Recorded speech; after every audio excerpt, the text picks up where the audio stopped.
بعد فأعوذ بالله من الشيطان الرجيم بسم الله الرحمن الرحيم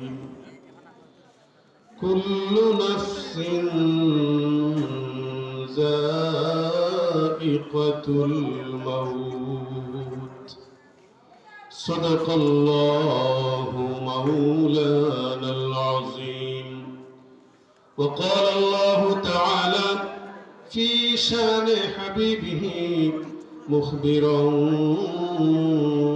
وآمرا إن الله وملائكته يصلون على النبي يا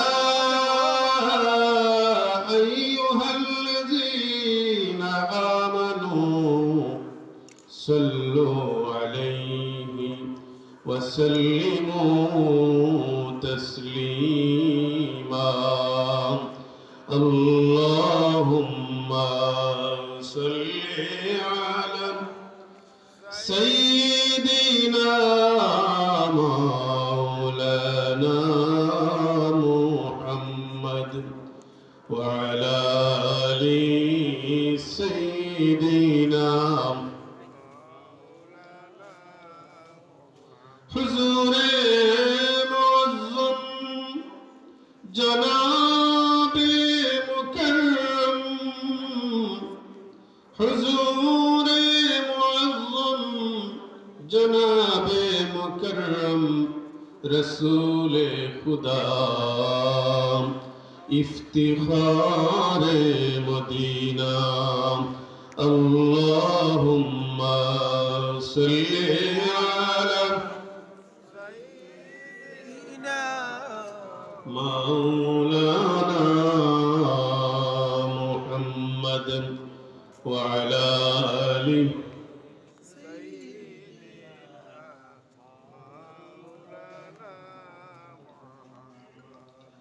ঐতিহ্যবাহী দ্বীনী বিদ্যাপীঠ আসিরগঞ্জ আলিম মাদ্রাসার ৮৩তম আজিমুশান বার্ষিক ওয়াজ মাহফিলের সম্মানিত সভাপতি, উপস্থিত উলামায়ে কেরাম, সামিঈন এজম, পর্দানিশি আমার সম্মানিতা মা ও বোনেরা, মহান আল্লাহ রাব্বুল আলামিনের দরবারে লাখো কোটি শুকরিয়া জ্ঞাপন করছি যে আল্লাহ রাব্বুল আলামিন আমাদেরকে আজকের এই মুবারক মাহফিলে আসার এবং বসার তৌফিক দান করেছেন। সম্মানিত হাজিরিনে কেরাম, একদম অল্প সময় কথা বলবো, এরপর মিলাদ শরীফ পড়ে শেষ করে দেব, মাহফিল শেষ হয়ে যাবে।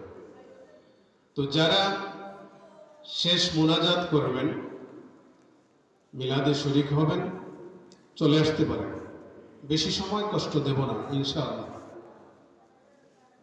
তো যেহেতু কিছু সময় কথা বলবো, এখানে লম্বা কোনো বিষয় তুললে লাভ আসেনি, কথা বলেন না, লাভ নেই।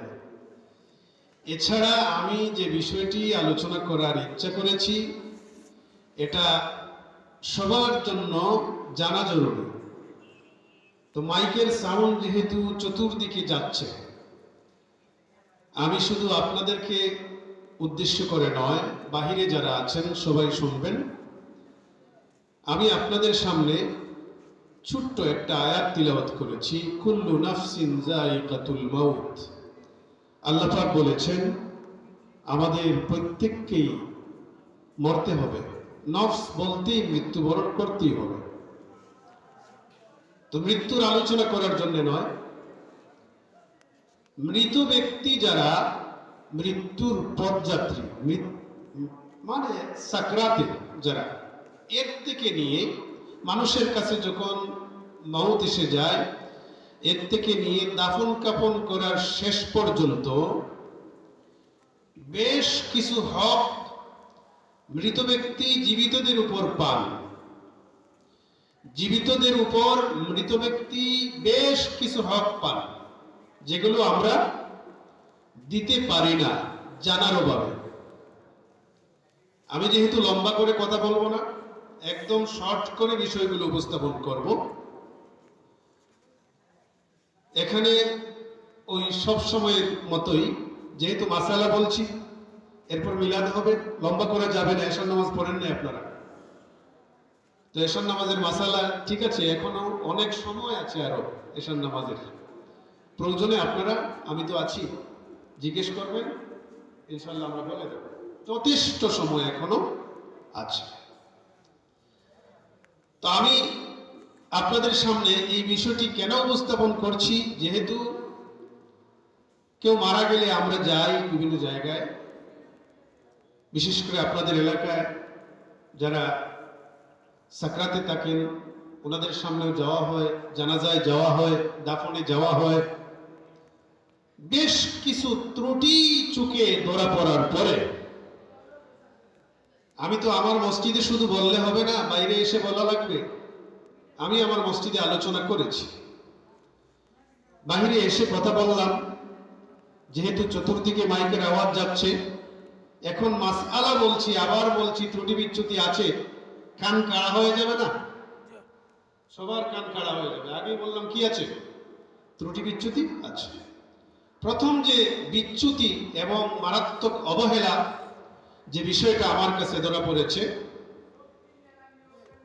সেটা হলো আপনার বাবা মারা যাচ্ছেন, আজরাইল উপস্থিত হয়ে গেছেন, পা গুলো অবশ হয়ে গেছে, ঠান্ডা হয়ে গেছে।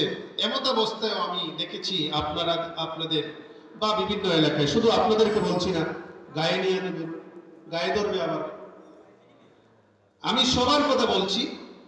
দেখা যায় ওই মৃত ব্যক্তির ছেলে বাহিরে মেহমান যারা আছে তাদের কদর আপ্যায়নে ব্যস্ত, এদিকে বাবার সাকরাত চলছে। মা বাবার হকের ওয়াজ শুনছেন তো? এখন মা বাবার হকের ওয়াজ শুনলে যদি এগুলো শোনেন না, তাহলে তো জীবনটাই বৃথা। মা বাবার হক কখন আদায় করবেন? সারা জীবন তো আদায় করলেন না, করতে পারবেন না। মরার সময় অন্তত করার দরকার তো, কি বলেন? মরার সময় অন্তত আমরা যেন হকটা আদায় করতে পারি। দেখা যায় যে বাহির থেকে মেহমানরা আসছেন, তাদের আপ্যায়ন, তাদের অভ্যর্থনার জন্য ছেলে ব্যস্ত, বাবার পাশে বাহিরের মানুষ বসিয়ে রেখেছে, অথবা কেউ বসাও নাই। আমি দেখে বলছি বাবা, আমার নবী নূর নবী মুহাম্মদ মুস্তাফা আহমদ মুজতাবা সাল্লাল্লাহু আলাইহি ওয়াসাল্লাম আমাদেরকে নির্দেশ দিয়েছেন, মৃত ব্যক্তি যারা, বিশেষ করে মুহতাদার, যাদের সামনে আজরাইল উপস্থিত, বোঝা যাচ্ছে আলামত প্রকাশ পেয়ে গেছে, তাদেরকে আমরা কি করব? আমার নবী নূর নবী মুহাম্মদ মুস্তাফা আহমদ মুজতাবা সাল্লাল্লাহু আলাইহি ওয়াসাল্লাম বলেন, লাকিনু মাউতাকুম লা ইলাহা ইল্লাল্লাহ। তোমরা তোমাদের মৃত ব্যক্তিদেরকে কালেমা লা ইলাহা ইল্লাল্লাহ বলে তালকিন দাও। মৃত ব্যক্তির পাশে বসে অনুচ্চ আওয়াজে, বেশ জুড়েও নয়, একদম কানে কানেও নয়, আওয়াজ দিয়ে তোমরা পড়তে থাকো, জপতে থাকো, লা ইলাহা ইল্লাল্লাহ, লা ইলাহা ইল্লাল্লাহ, লা ইলাহা ইল্লাল্লাহ। এই লা ইলাহা ইল্লাল্লাহ বলতে থাকো। খবরদার নির্দেশ দিও না, বাবা পড়ো লা ইলাহা, এই কথা বলো না। শুধু তুমি পড়তে থাকো, লা ইলাহা ইল্লাল্লাহ, লা ইলাহা ইল্লাল্লাহ। এটা হলো কালেমার তালকিন। যারা সাকরাত, যাদের সামনে, তাদের সামনে এই তালকিনটা দেওয়া জরুরি। আপনার শুনে শুনে আল্লাহর বান্দার যদি শেষ বাক্য লা ইলাহা ইল্লাল্লাহ হয়ে যায়, তাহলে আমার রাসূলুল্লাহ বলেছেন, দাখালাল জান্নাহ। যে ব্যক্তির শেষ শব্দ, শেষ বাক্য হবে লা ইলাহা ইল্লাল্লাহ, ওই লোক জান্নাতে প্রবেশ করবে। সুবহানাল্লাহ। তাহলে বলুন বাবাজি, এই আমলটা কি আমাদের মধ্যে আসেনি? যাদের মধ্যে আছে, যাদের মধ্যে নাই চালু করতে হবে। আমি দেখছি অনেক জায়গায় এটা হয় না। তবে এখানে মাসআলা একটা বলেছি, আরেকটা রয়ে গেছে। একটা কি বলছি? নির্দেশ দেওয়া যাবে না। যদি এই কালেমার তালকিন শুনে, লা ইলাহা ইল্লাল্লাহ শুনে, যে ব্যক্তির সামনে আপনি পড়ছেন, যার সাকরাত হচ্ছে, তিনি যদি পড়ে নেন লা ইলাহা ইল্লাল্লাহ, আপনার তালকিন বন্ধ করে দেন, হয়ে গেছে কাম। এখন ওই অবস্থায় তিনি যদি আর কোনো কথা না বলেন, দুনিয়াবি কোনো কথা না বলেন, অন্য কোনো আওয়াজ না করেন, হ্যাঁ, তাহলে আর নতুন করে আপনার কালেমা শোনাতে হবে না। শেষ শব্দ লা ইলাহা ইল্লাল্লাহ হয়ে গেছে, বন্ধ করে দেন। আবার পাশে বসত থাকেন, যায়েন না, দেখেন তিনি কি করছেন। এই সময় আবার যদি কথা বলেন, তাহলে আবার আপনি তালকিন দেন, আবার কালেমা শোনার অপেক্ষা করেন। আর কি করা যাবে? লাগবে মুস্তাহাব। সাকরাতের সময় এই কথা পুরোপুরি বলার কোনো সুযোগ নাই, সময় কম, অনেক কথা বলতে হবে। চামড়া, জীবিত পশুর চামড়া ছিঁড়লে যেভাবে কষ্ট হয়, তার চাইতে 1000 গুণ বেশি কষ্ট হয় সাকরাতে। এই সময় আপনার উচিত সূরা ইয়াসিন পাশে বসে পড়া। তাহলে কয়টা কাজ হবে? মৃত ব্যক্তির পাশে বসে, যার সাকরাত হচ্ছে, তার সামনে এক পাশে এক লোক পড়বে সূরা ইয়াসিন, আর আরেক পাশে আরেক লোক লা ইলাহা ইল্লাল্লাহ তালকিন দেবেন। আমার নবীজি নবী মুহাম্মদ মুস্তাফা আহমদ মুজতাবা সাল্লাল্লাহু আলাইহি সাল্লাম নির্দেশ দিয়েছেন আমাদেরকে, ইকরাউ ইয়াসিন আলা মাউতাকুম। এরকম আরো অনেক বর্ণনা রয়েছে, তোমরা মৃত ব্যক্তির সামনে সূরা ইয়াসিন পড়ো। এই ডিউটি। কিন্তু আমরা কি করি?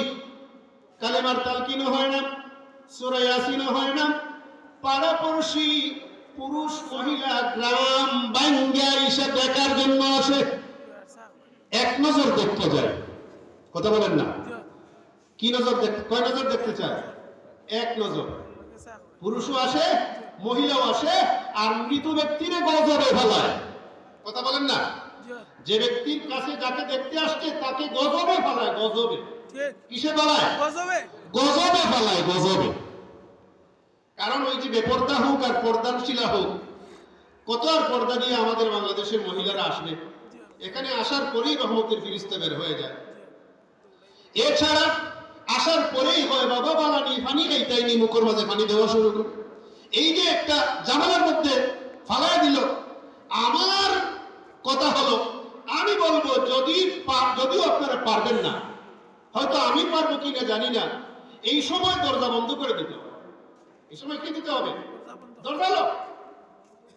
যতক্ষণ সাকরাত হচ্ছে ততক্ষণ দুই ব্যক্তি পাশে বসে থাকবেন, একজন পড়বে লা ইলাহা ইল্লাল্লাহ, আরেকজন পড়বে ইয়াসিন।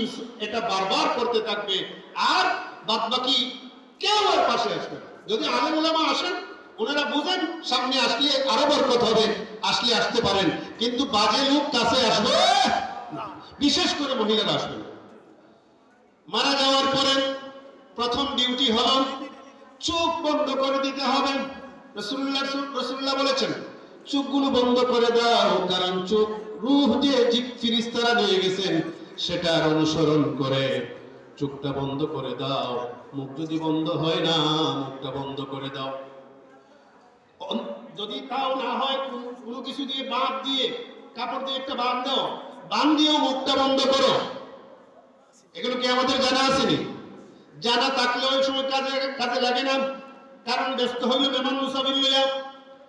বাবাজি, যে কথাগুলো বলার জন্য আমি মূলত আলোচনা শুরু করেছি, এখন দাফন কাফন করলাম, এরপরে আমরা কি করব?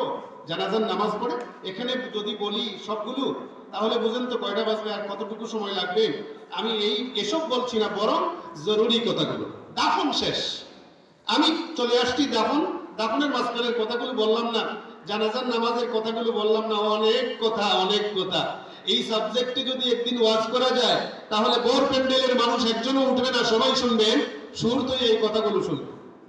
কিন্তু নসিব তো থাকতে হবে শোনার, কথা বলে না, নসিব থাকতে হবে না। বিভিন্ন জায়গায় যায়, আমাদের বিশেষ করে গোলাপগঞ্জের পশ্চিম গোলাপগঞ্জ থেকে নিয়ে একদম সারা বাংলাদেশে এই টাইমে প্যান্ডেল কমপ্লিট, কানায় কানায়। আর আপনাদেরটা বিপরীত, যেহেতু দিনে আপনাদের মূল আয়োজন, এজন্য আমরা আর শেষ এই রাতের শেষ অংশে আপনাদেরকে এইসব পাওয়া যায় না। যাক, মৃত ব্যক্তিকে দাফন করার পরে এই সময় আমার রাসূলুল্লাহর শিখিয়ে দেওয়া মুতাবাররাক একটা আমল, যেটা আপনাদের সমাজে টোটাল নাই। মানে যে কথা বললাম, যেভাবে বললাম, 100% এটা নাই, এটা জানেও না, নামও শুনেনি। মৃত ব্যক্তিকে দাফন করার পরে কি করবেন রাসূলুল্লাহ সাল্লাল্লাহু আলাইহি ওয়াসাল্লাম বলেছেন। আগে বলছি, লাকিনু মাউতাকুম লা ইলাহা ইল্লাল্লাহ, তোমরা মৃত ব্যক্তিদেরকে তালকিন দাও, লা ইলাহা ইল্লাল্লাহ বলে তালকিন দাও। এই যে লা ইলাহা ইল্লাল্লাহ বলে তালকিন দাও, এই কথাটা অন্য হাদিসে এসেছে, যেহেতু যে উপস্থিত যখন এই তার সাকরাত চলবে এই সময়, আমরা এখানে ব্যাখ্যা করছি না, বরং অন্য হাদিস দিয়ে দলিল দিচ্ছি। সেটা হলো অনেকগুলো কিতাবের মধ্যে এসেছে। আল মুআজামুল কবীরে এসেছে, মাজমাউজ জাওয়াইদে এসেছে, জাদুল মাআদে আছে, নাইলুল আওতার শাওকানি, যারা চিনেন তারা চিনতেছেন, শাওকানি কেন নাম বললাম, হ্যাঁ, এই কিতাবে আছে। এরপর আরো এই হাদিসের জারাহ তাদিলের কিতাবের অনেকগুলো কিতাবে আছে। কি হাদিস? রাসূলুল্লাহ সাল্লাল্লাহু আলাইহি সাল্লামের সাহাবী হযরত আবু উমামা বাহিলি রাদিয়াল্লাহু তাআলা আনহু, তিনি বলেন, আবু উমামা বাহিলি রাদিয়াল্লাহু তাআলা আনহু তিনি জীবিতদেরকে, জীবিত থাকা অবস্থায় যারা ওনার আত্মীয় স্বজন তাদেরকে উপদেশ দিচ্ছেন। তিনি বললেন, আমি যখন মারা যাব, ফাসনাউ বি কামা আমারানা রাসূলুল্লাহ সাল্লাল্লাহু আলাইহি সাল্লাম আন নাসনা'a বিমাউতানা, আমি যখন মারা যাব আমার সাথে রাসূলুল্লাহ যেভাবে বলেছেন সেইভাবে তোমরা কিছু কাজ করো। কি করবা? সংক্ষেপে বলি, আমাকে দাফন করার পরে আমাকে নাম ধরে ডাক দিবে। কিভাবে? রাসূলুল্লাহ সাল্লাল্লাহু আলাইহি সাল্লাম বলেছেন, তোমরা কি করো?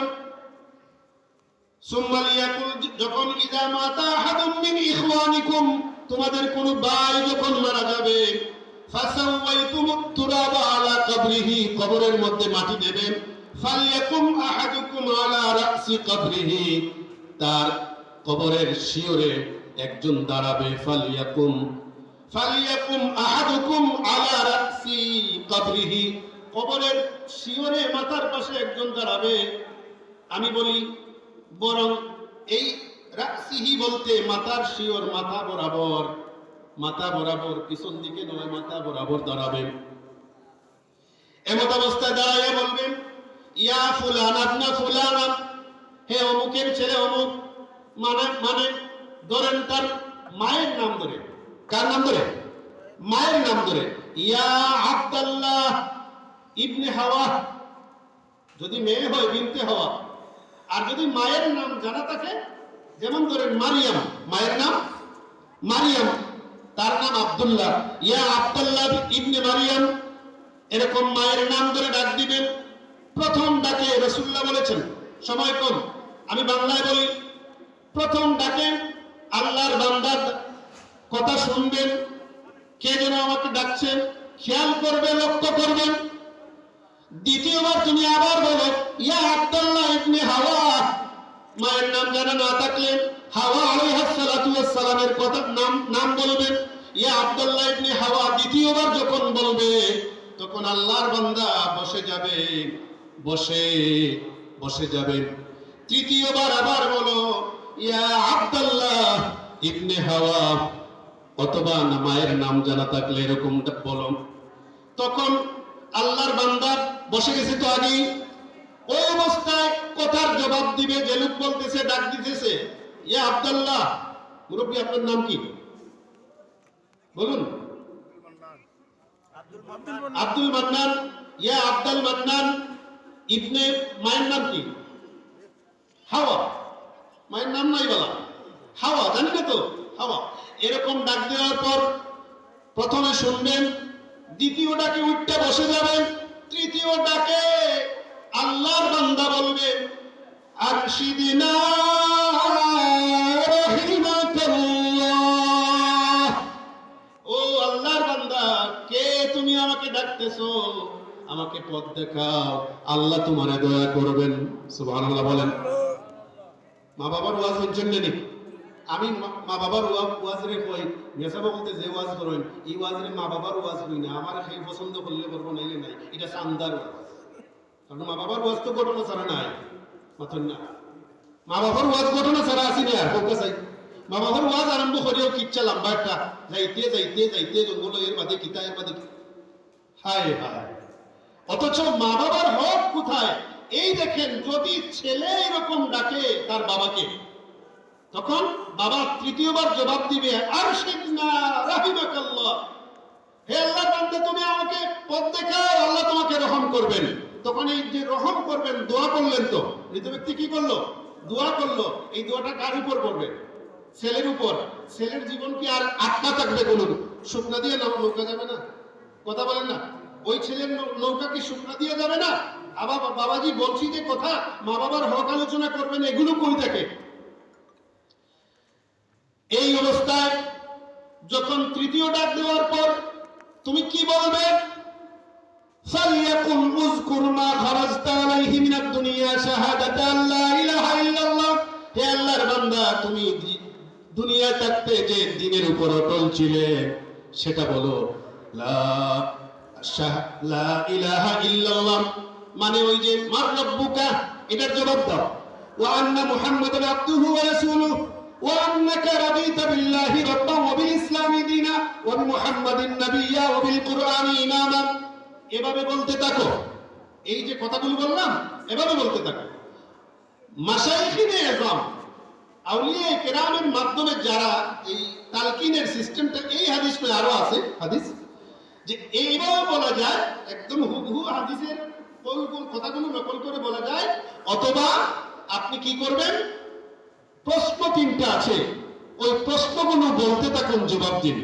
মার রব্বুকা, রব্বি আল্লাহ, ওয়া মা দীনুকা, দীনি আল ইসলাম, ওয়া মান নাবিয়্যুকা, নাবিয়্যি মুহাম্মাদুন সাল্লাল্লাহু আলাইহি ওয়াসাল্লাম, মান হাযার রাজুল, হাযা নাবিয়্যি ওয়া হাবিবি মুহাম্মাদুন সাল্লাল্লাহু আলাইহি ওয়াসাল্লাম, রাদিতু বিল্লাহি রাব্বান ওয়া বিল ইসলামি দীনা ওয়া বি মুহাম্মাদিন সাল্লাল্লাহু আলাইহি ওয়াসাল্লাম নাবিয়্যা নবিয়্যুম ওয়া রাসূলা। এভাবে বলো, এইভাবে বলতে থাকো, কিছুক্ষণ বলতে থাকো। তো কি হবে? বললে কি হবে? ফাইন্না মুনকারান ওয়া নাকিরা, মুনকার নাকির ফেরেশতা আসবে। বিশ্বাস আছে তো? কবরে সওয়াল জবাব হবে, কারা নেবেন সওয়াল জবাব? মুনকার নাকির। এই দুই ফেরেশতা আসবেন, ওনারা ইয়াখুযু মিনহুমা বিয়াদি সাহিবিহি, আমি আমার সাহেব, মানে আমার পার্শ্ববর্তী বসা যিনি সাথী, আমি কি করলাম? এরকম হাতে ধরলাম। এভাবে একজন আরেকজনের হাতে ধরবেন।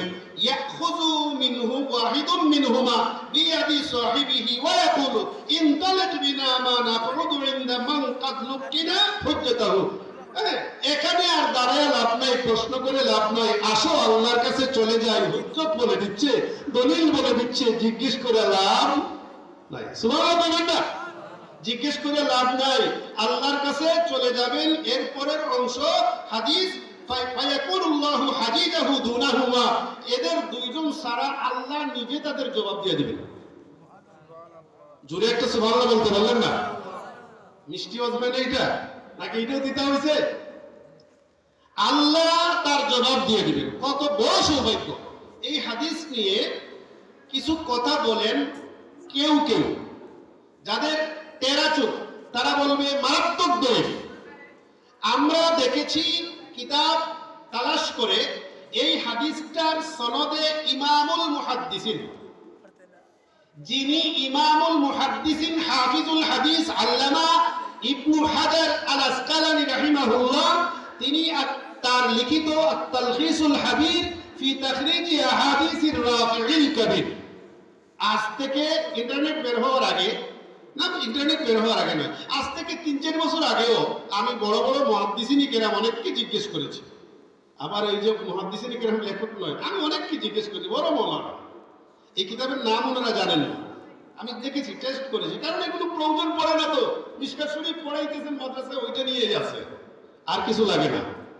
আত-তালখিসুল হাবির এই কিতাবের মধ্যে ইমামুল মুহাদ্দিসিন হাফিজুল হাদিস আল্লামা ইমাম ইবনু হাজার আল আসকালানি তিনি বলেছেন, ওয়া ইসনাদুহু সালিহুন, এই হাদিসের সনদ সালেহ। এই হাদিসের সনদ কি? সালেহ মানে আমলযোগ্য। এরপর তিনি আরো বলেছেন, ওয়াকাদ কাওয়াহু দিয়াউ ফি আহকামিহি, পরস্পর আরো অনেকগুলো বর্ণনা আছে যেগুলো একত্রিত হওয়ার পর এর হুকুমকে শক্তিশালী করে দিয়েছে। সুবহানাল্লাহ। তাহলে এই হাদিস অনুযায়ী আমরা তালকিনের দলিল পাই। এরপর আমি দেখলাম যে তালকিনের বিষয়ে মুফতিয়ানে এজাম ইমামগণ, ফিকার ইমামগণ কি বলেছে। 4 মাযহাবের এমন কোন মাযহাব নাই, 4 মাযহাব তো এমন কোন কিতাব নাই যে কিতাবের মধ্যে তালকিনের বিষয়টা আনা হয়নি। প্রত্যেকেই এই কথাটা বলেছেন। যেহেতু সময় কম, এজন্য আমি দলিল দিয়ে বলছি না, বরং বলছি প্রত্যেকেই বলেছেন তালকিন সুন্নাত। কেউ বলেছেন মুস্তাহাব, কেউ বলেছেন তালকিন বলেছেন যে এটা করা যাবে, এই হাদিস দিয়ে করা যাবে। কেউ মুস্তাহাব বলেছেন, আর কেউ উচিত বলেছেন। এভাবে ফতোয়া দেওয়ার পর ওনারা রায় দিয়েছেন যে প্রথম যে কথাটা বলেছেন যে আহলে সুন্নাত ওয়াল জামাত এটা বাধা দেয় একমাত্র মুতাজিলা, ইসলাম থেকে খারিজ সম্প্রদায় মুতাজিলাদের মতে কবরের আযাব নাই, শান্তি নাই। এখানে তারা যেহেতু কবরের আযাব বিশ্বাস করে না, এই জন্য তালকিনও মানে না। আহলে সুন্নাত ওয়াল জামাত যারা আছেন মানে 4 মাযহাব। আহলে সুন্নাত বলতে কি বোঝেন? 4 মাযহাব, হানাফি, মালিকি, শাফিঈ, হাম্বলি। এই 4 মাযহাব হলো আহলে সুন্নাত ওয়াল জামাত।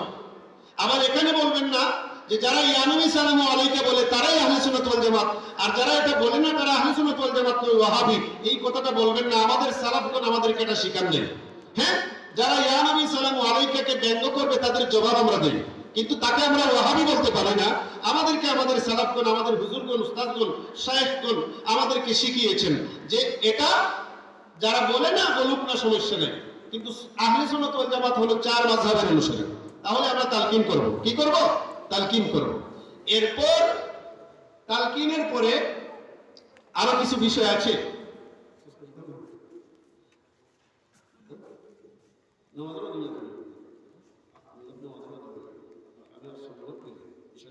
আমি একটু ফিনিশ করি, সময় তো একদম গলায় কাটা লাগানো।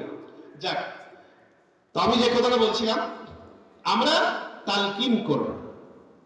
আর কি, ওই দিন কবরের পাশে মানে হুজুরগণ যখন দোয়া করে শেষ করে দেন, মৃত ব্যক্তির আওলাদগণ সহ, মাওলানা কেমন, কি বললাম, মাওলানা, অনেক কি মাওলানা দেখা যায় ওই মৃত জীবিত কি এই যে দোয়া করার পরে হুজুরদের সাথে তারাও চলে আসে। না বাবাজি, মৃত ব্যক্তির পাশে অন্তত একটা উট জবাই করে এটাকে তাকসিম করা পর্যন্ত বসে সেখানে সূরা ইয়াসিন পড়বে, দ্বীনি আলোচনা কথাবার্তা বলবে, ভালো কথাবার্তা বলবে, দ্বীনি কথাবার্তা বলবে, দোয়া দরুদ যা জানা আছে পড়বে, সূরা ইখলাস পড়বে। দলিল লাগলে দলিল আমি দেব, দলিল লাগলে দলিল দেব। একটা উট তাকসিম করা, জবাই করে বন্টন করতে যত সময় লাগে বলুন তো কত সময় লাগবে? 3 ঘন্টা। এই বাড়ির সিন্নিক সিন খাওয়াইতে হবে মাতলাতে 3 ঘন্টা যদি বেটা এখানে বই যায়, বাড়ির যে মেহমান আইছেন সিন্নি খাওয়াইতে হবে। ইদিনকু কুটুমিত্তা কিতা মাতুন না, ইদিনকু অত কুটুমিত্তা কিতা। হ্যাঁ, সিন্নি করা যাবে কি যাবে না এটা আলাদা চ্যাপ্টার, কিন্তু এই দিন আনন্দ উৎসব, আমাদের মোতাবারিকে মোতাবারি চিনে যায়? বলেন এখন কি মোতাবারি চিনে যায়? কথা বলে না। এখন মোতাবারিতে গেলে দেখা যায় বড় বড় ডেক দিয়ে সিন্নি চলছে, আনন্দ উৎসব দিয়া, হ্যাঁ, হাসাহাসি করে খাবার খাচ্ছে লোকেরা। এটা সম্পূর্ণ বিদআত। এটা কি সম্পূর্ণরূপে বিদআত। হ্যাঁ, শিরনি যেটা আছে, যদি এটা কেউ সদকা হিসেবে করে, মৃত ব্যক্তির মৌতাবাড়িতে সিন্নি যেটা হয়, এটা সদকা নাকি সবাইকে খাওয়ার জন্য করা হয়? সবাইকে খাওয়ানোর জন্য করা হয়, এটা সদকা নয়। কারণ লাট সাহেবও খায়, তাহলে সদকা কি তারা খাইবা? না, সদকার বিষয়টা আলাদা। আমি বলছি, যেহেতু এই যে আমাদের প্রিন্সিপাল হুজুর, সোমানিকারের প্রিন্সিপাল হুজুর যে ফতোয়াটা দিচ্ছেন, এই দিন মৌতাবাড়ির সিন্নি বিদআত, হ্যাঁ, আমি বলছি যদি এটা এই যে আনন্দ উৎসব মুখর খাবার যেটা আছে, এটা বিদআত। এই দিন এই বাড়িতে কোনো খাবার দাবারের আয়োজন হবে না। তবে যদি কেউ করে, তার দলিল আছে, সিন্নি করলে এই সিন্নিটা কি হবে? আমি আগে বলছি সদকা হবে। বলুন, এই সিন্নিটা কি হবে? সদকা হবে। যদি সদকা হয় তাহলে দলিল আছে। আন সুফিয়ান قال قال طاووس إن الموتى يفتنون في قبورهم سبعا فكانوا يستحبون أن يطعم عنهم تلك الأيام। তিনটা বর্ণনা, এই যে এবারও যেটা বললাম, বর্ণনা কয়টা? তিনটা। এই কিতাবগুলোর নাম বলি আমি, বিশ্বাস হবে, আত্মবিশ্বাস জন্মাবে। হিলিয়াতুল আউলিয়া ওয়া তাবাকাতুল আসফিয়া। এটা হিলিয়াতুল আউলিয়াতে আছে 4 নম্বর জিলদের 11 নম্বর পৃষ্ঠায়। আল হাওয়ি লিল ফাতাওয়া, এই কিতাবের মধ্যে জালালউদ্দিন সুয়ুতী লিখিত 2 নম্বর জিলদের 216 নম্বর পৃষ্ঠা। মাতালিবুল আলিয়া ইবনে হাজার আল আসকালানির লিখিত 8 নম্বর জিলদের 34 নম্বর পৃষ্ঠায়। আহওয়ালুল কুবুর ওয়া আহওয়ালি আহলিহা ইলা দুসুর ইবনে রজব হাম্বলি রাহিমাহুল্লাহ লিখিত কিতাব 16 নম্বর পৃষ্ঠায়। আল মুসান্নাফ আব্দুর রাজ্জাক, এই কিতাবের 6965 নম্বর হাদিস। এই যে বর্ণনাগুলো, এই বর্ণনাগুলো থেকে আমরা পাই মৃত ব্যক্তি কবরে 7 দিন পর্যন্ত ফিতনায় থাকে। মৃত ব্যক্তি কবরে কি থাকে? 7 দিন পর্যন্ত ফিতনা। বলুন, কি বলছি? এগুলো জানার দরকার আছে। এখানে যারা বসছো মাদ্রাসা পড়ুয়া, বলো এই আলোচনা কোনোদিন শুনেছো? বুকে হাত দিয়ে বলো। এই লোক হাসছে, এই তুমি বলো, হাসছো কেন? শুনেছো?